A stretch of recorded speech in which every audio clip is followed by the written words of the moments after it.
Olympic National Park is known for its rugged beauty, dense forests, and remote trails. But behind the scenery are stories that remain unsolved. Hikers have entered these woods and never returned. No trace, no explanation. These disappearances raise more questions than answers, challenging everything we think we know about the wild. It was Monday, December 22, 2014, when James Thomas Griffin left his home in Port Angeles for a routine day hike. At 60 years old, James was a familiar face on the trails of Olympic National Park. James was retired, single, and lived alone. He was an avid hiker who loved the outdoors but often made slow progress due to an old leg injury. That morning, James drove to the Olympic Hot Springs Trail, a popular route he knew well. The trail was not particularly challenging, and James had hiked it multiple times in the past. He was an experienced hiker who understood the terrain and the risks that came with winter hiking in the Pacific Northwest. The Olympic Hot Springs Trail was one of James's favorite destinations. The trail led to natural hot springs that had been a popular attraction for decades. Despite being closed to vehicles, the trail remained accessible to hikers willing to make the journey on foot. Around 4 p.m. that Monday, other hikers spotted James at the Olympic Hot Springs area. He appeared to be in good spirits and showed no signs of distress. He was wearing appropriate winter hiking gear and seemed well prepared for the conditions. James had planned to return in time for a Christmas Eve dinner with friends on December 24th. He was known to be a reliable person who always kept his commitments. His friends expected him to arrive as planned, and when he didn't show up, they immediately knew something was wrong. The weather conditions on December 22nd had been challenging but not extreme. However, the Pacific Northwest winter can be unpredictable, with temperatures dropping rapidly after dark. James had started his hike during daylight hours, but darkness would have fallen by the time he planned to return. On Christmas Eve, his friends reported him missing to Olympic National Park authorities. They provided details about James's planned route and his experience level. The authorities took the report seriously, knowing that even experienced hikers could find themselves in trouble during winter conditions. The search began immediately, despite the challenging winter conditions and approaching darkness. Park rangers and volunteers mobilized quickly, understanding that time was critical in cold weather survival situations. They focused their initial efforts on the Olympic Hot Springs Trail and surrounding areas. On Christmas Day, search teams made their first discovery. James's daypack was found about half a mile from the trailhead of the Boulder Creek hiking trail in the Olympic Peninsula's Elwha Valley, approximately 50 feet off the main trail. The pack was leaning against a log, looking as if items had been removed. It contained his camera, stove, food, water, snacks, and fire starters. A towel lay over the pack, and nearby on a log were a Coke can, a plastic coffee mug, and a partially eaten freeze-dried meal that had been resealed. There were no signs of a struggle in the area. The discovery of the daypack provided both hope and concern for the search teams. While it gave them a specific area to focus on, it also raised questions about why James had left the established trail and abandoned his essential equipment. The search operation expanded quickly over the following days. Park rangers, volunteers, and search and rescue teams combed the area around the Olympic Hot Springs Trail. They used helicopters when weather permitted and deployed ground teams to cover as much terrain as possible. The weather conditions during the search were challenging. December in Olympic National Park brings heavy snow, freezing temperatures, and limited daylight. The search teams faced difficult visibility and treacherous conditions as they looked for any trace of the missing hiker. The terrain around the hot springs area was particularly difficult to navigate. Search dogs were brought in to help track James's scent from where his daypack was found. The dogs worked tirelessly despite the harsh conditions, but the winter weather made scent tracking extremely difficult. Rain and snow had likely washed away most traces of James's passage. Despite extensive efforts over several days, the active search was called off after authorities concluded that the harsh winter conditions and lack of additional clues made it unlikely that James could have survived. The search teams had covered hundreds of square miles without finding any further evidence. The decision to suspend the search was difficult for both the authorities and James's family. However, the reality of winter survival in the Olympic Mountains meant that the chances of finding James alive decreased with each passing day.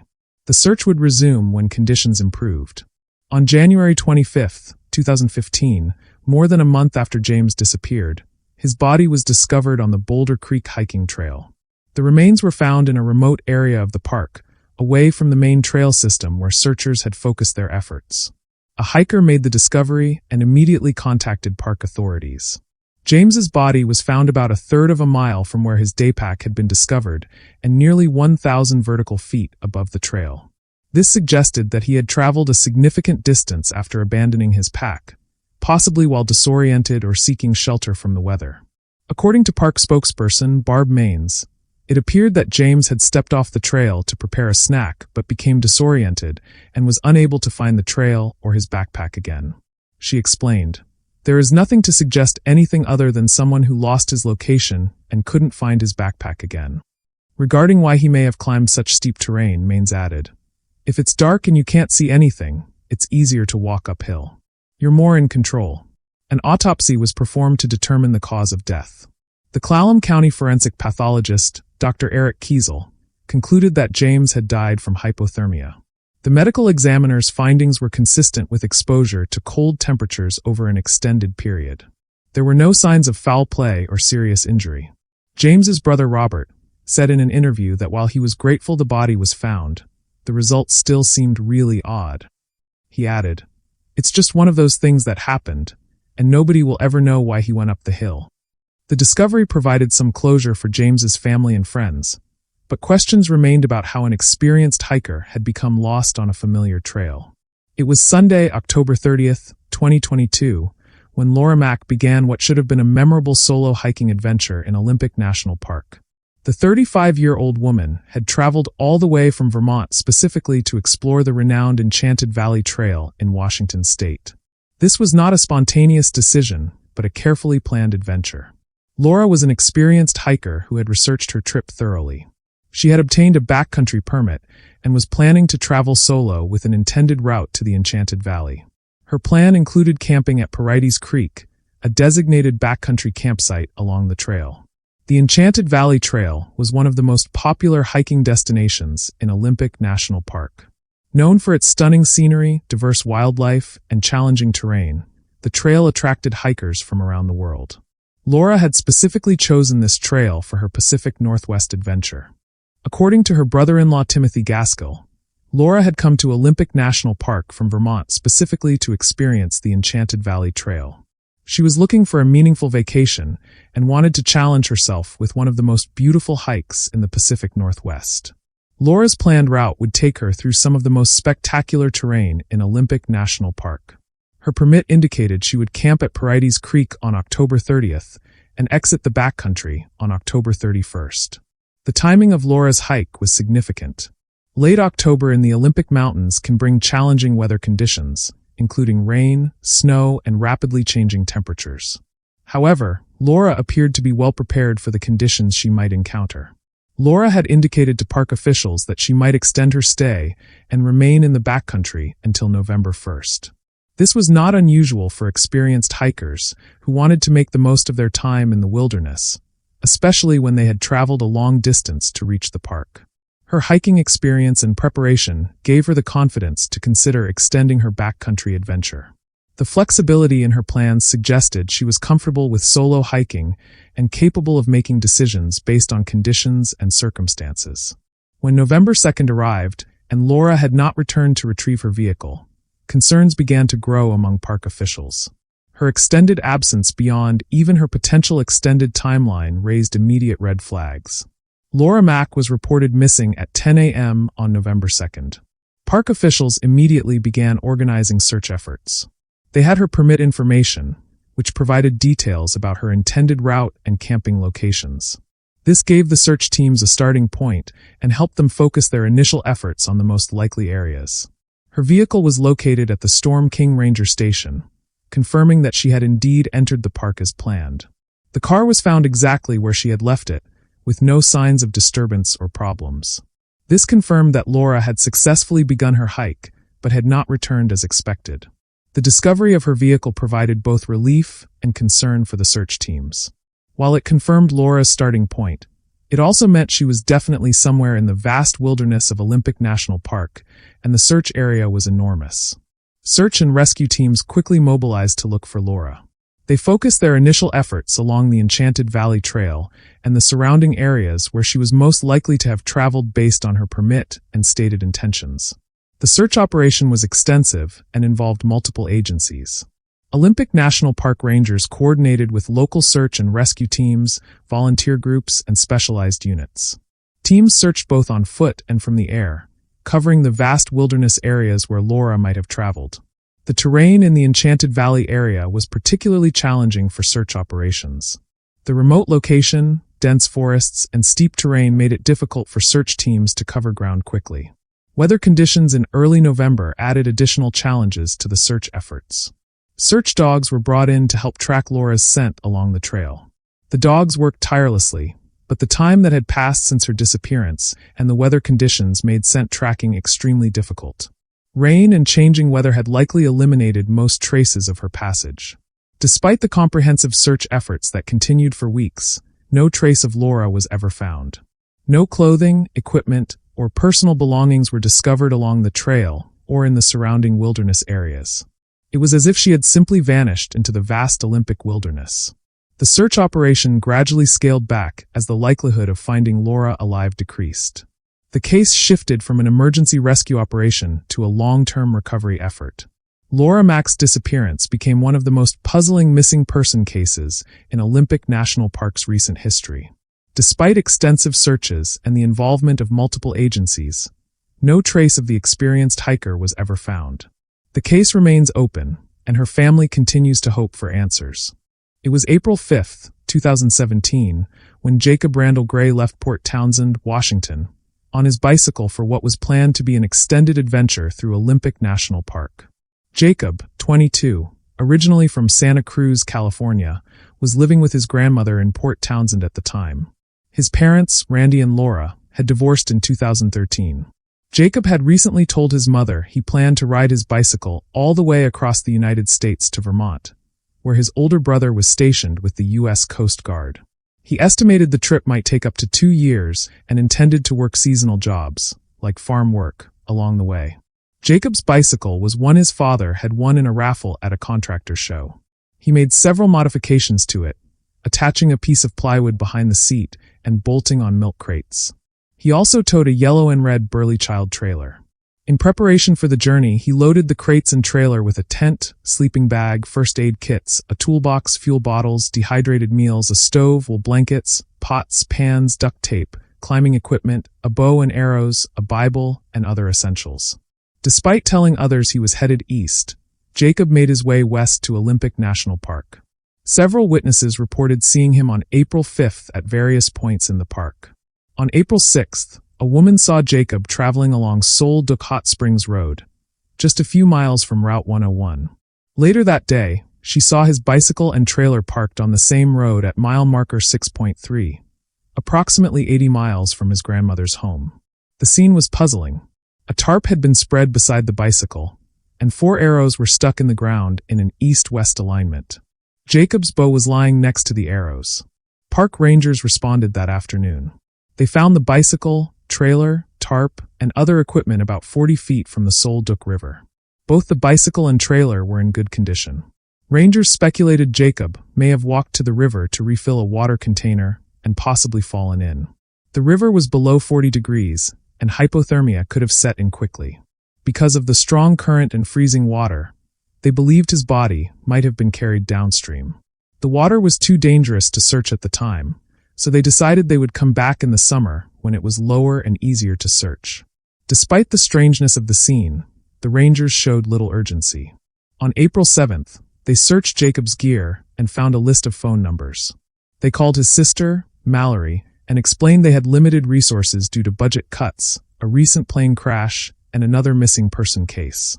They didn't consider a full-scale search feasible. They photographed Jacob's belongings and stored them in a boathouse at Crescent Lake. When Jacob's father Randy and sister Mallory arrived from Santa Cruz on April 11th, and his mother Laura arrived by plane, the park rangers were still reluctant to mount a full search. They turned down an offer from the Coast Guard to provide a helicopter. It was only after the family pleaded that a limited search effort was launched. On April 12th, volunteer trackers joined the search.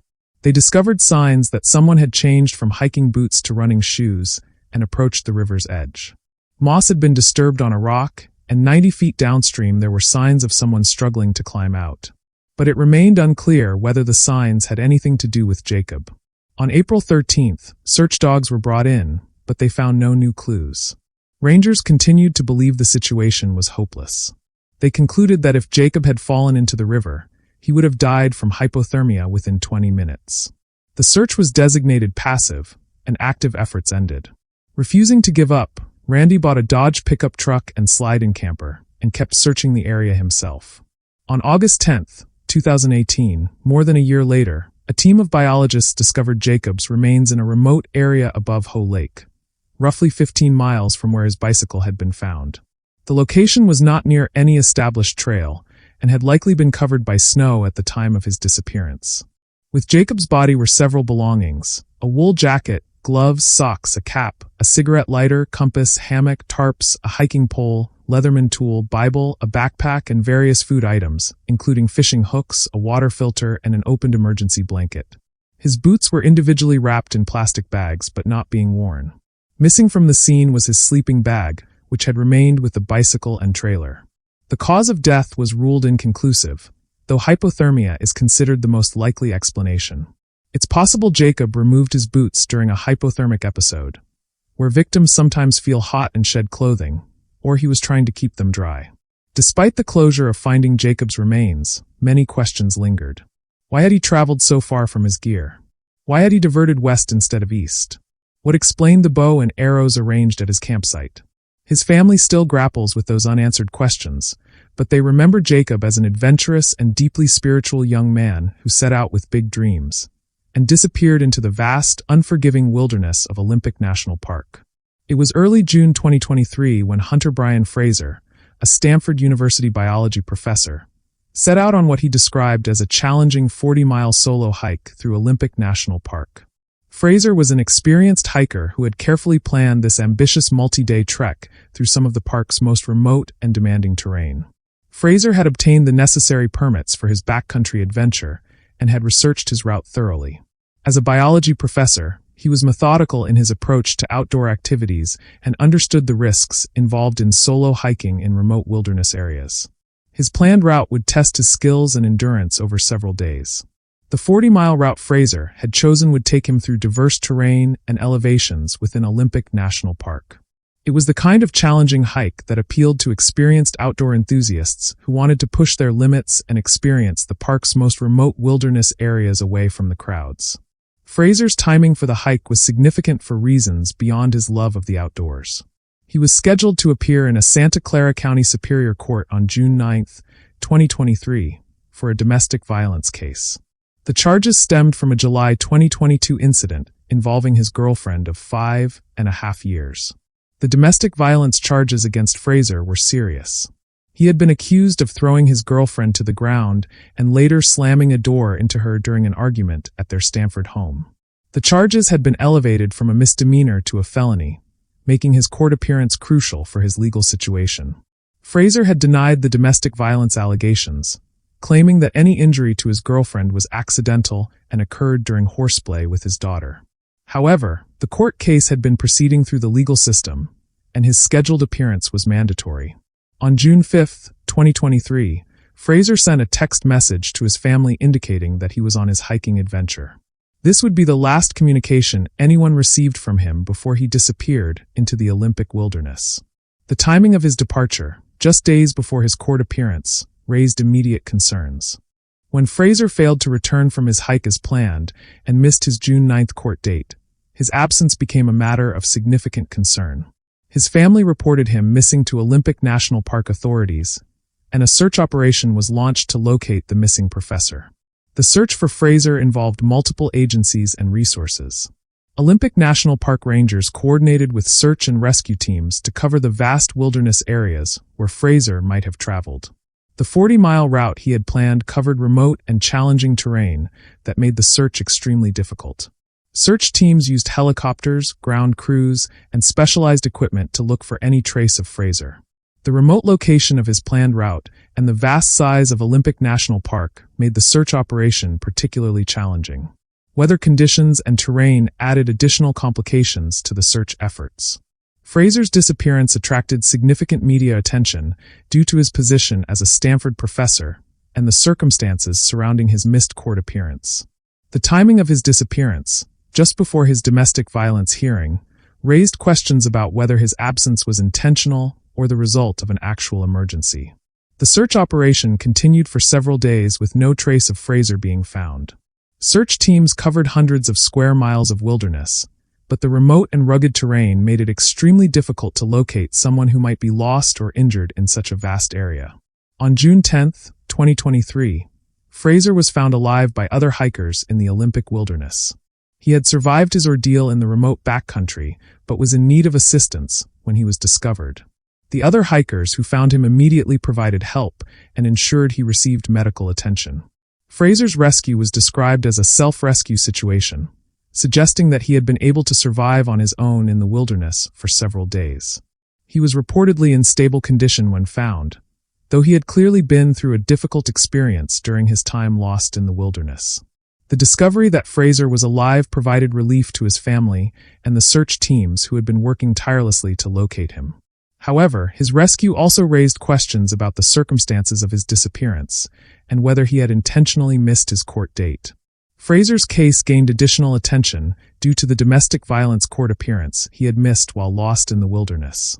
The timing of his disappearance in relation to the court date raised suspicions among some observers about whether his absence was truly accidental or a deliberate attempt to avoid legal proceedings. Despite the circumstances surrounding his disappearance, Fraser's survival was considered fortunate given the challenges of being lost alone in Olympic National Park's remote wilderness areas. His rescue demonstrated both the importance of search and rescue operations and the dedication of the teams involved in finding missing hikers.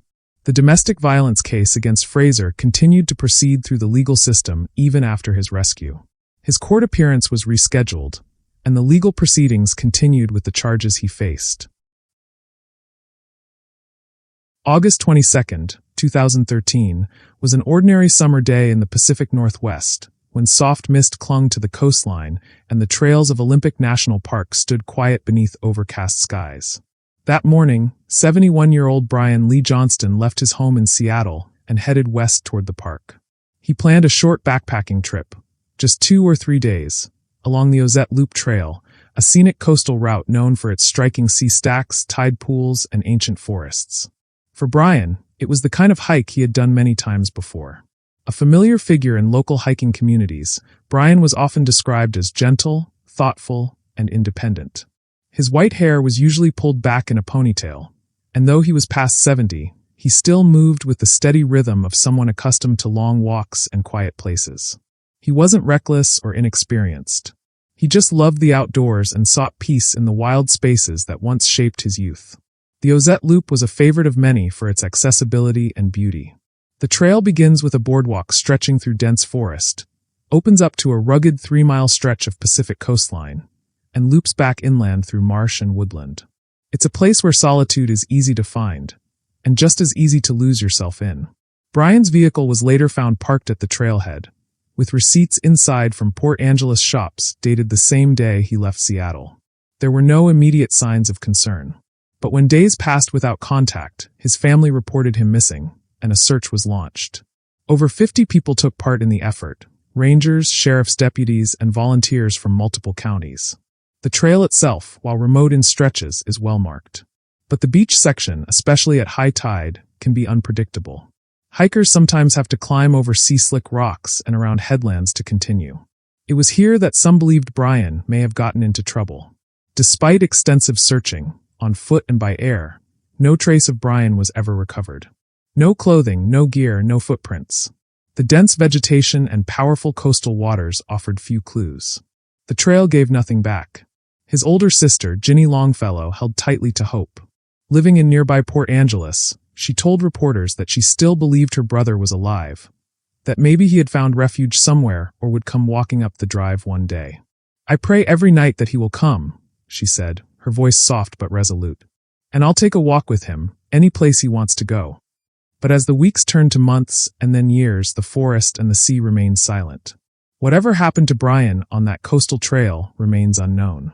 His family never stopped waiting, and the Ozette Loop, with its crashing waves and quiet moss-covered paths, still holds the memory of a man who walked into the wild and did not return.